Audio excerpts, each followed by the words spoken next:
Dostlar, bugün sizlerle Brawl oynayacağız ve ben çalışacağım ki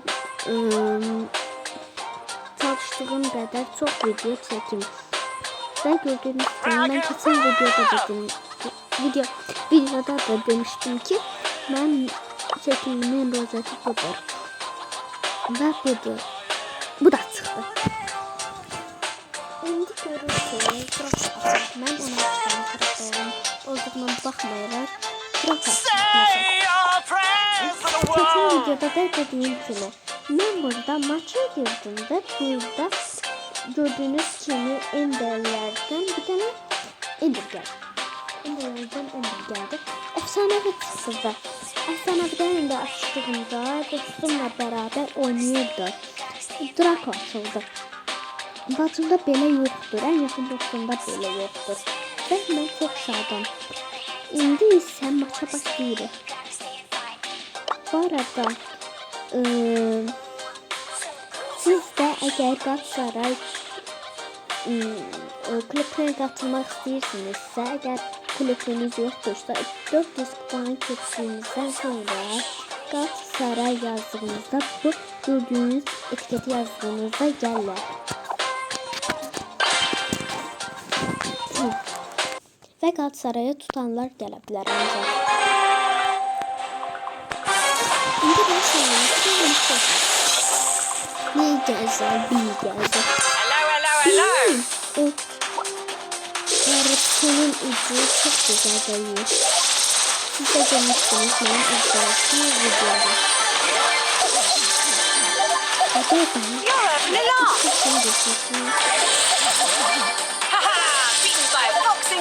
Onun öyle insanlar. Öyle böyle değiller da. Bir. Kazanmak için bu dünyaya gelmişler. Aha, ne sandı oldu? Ona da bir tane tebrikler attı. Hello. Güzel benim.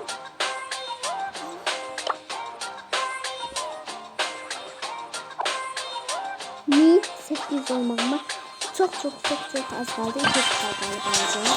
Ve girdik.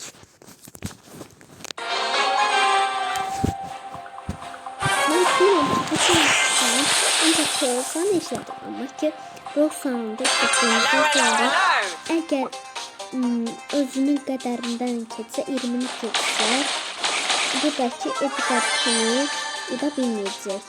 Ancak bütün karakterler doldurduktan sonra olabilir. Bakın ben bu Frank'ı öldürüyorum. Frank, basın. Bilirdim bunu öldürüyorum. Bir sabah sen yapmışsın. Bakın. Yanımda.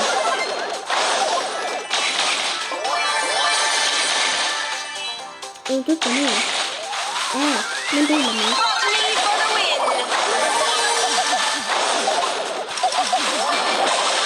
Bilseydim çok onaylardım çünkü bu böyle insanın canını basmak olur. Ama ki buradan bölgü aldıktan sonra daha azal olur ve bütün insanları öldürebiliriz çünkü bizim çok canımız var. O da değil. Geri harcaklar burada. Hadi gel diyorum buraya. Uzun sıkarlık açıyorum. Ve gördüğünüz gibi mutlu. Ben gelin keçen insanlara arkadaşlık isteği atmıyorum. Çünkü tanımadığım insanlara niye arkadaşlık isteği atayım ki? Ancak Türkiye'de Azerbaycan olanlara atabilirim. Ama ki adınız İngilizce, Rusça falan filan olmasın. Bir tane dostum vardı oyunda. Adı Pro'ydu. Rusça danışırdım. Ben de hiç başa düşürdüm. Ancak İngilizce'nin azmazmıram ucundan. Rusça'nın da azmaz. Çünkü bizim qovumuz Rusya,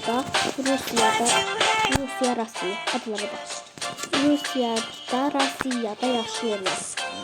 O mənə öyrətmişdi və belki bundan sonraki videoda sabah atarım. Mən bu çəkdiyim bölümlərə də sıra baxmağı unutmayın. Mən düşünürəm ki, 10 dənə Brawl Stars videosunu çəkdikdən sonra bölümlərə başlayayım. 1-ci bölüm, 2-ci bölüm, 3-cü, 4-cü, 5-ci elə gedim. Və sağ olun. Özünüzə yaxşı baxın. Bye bye.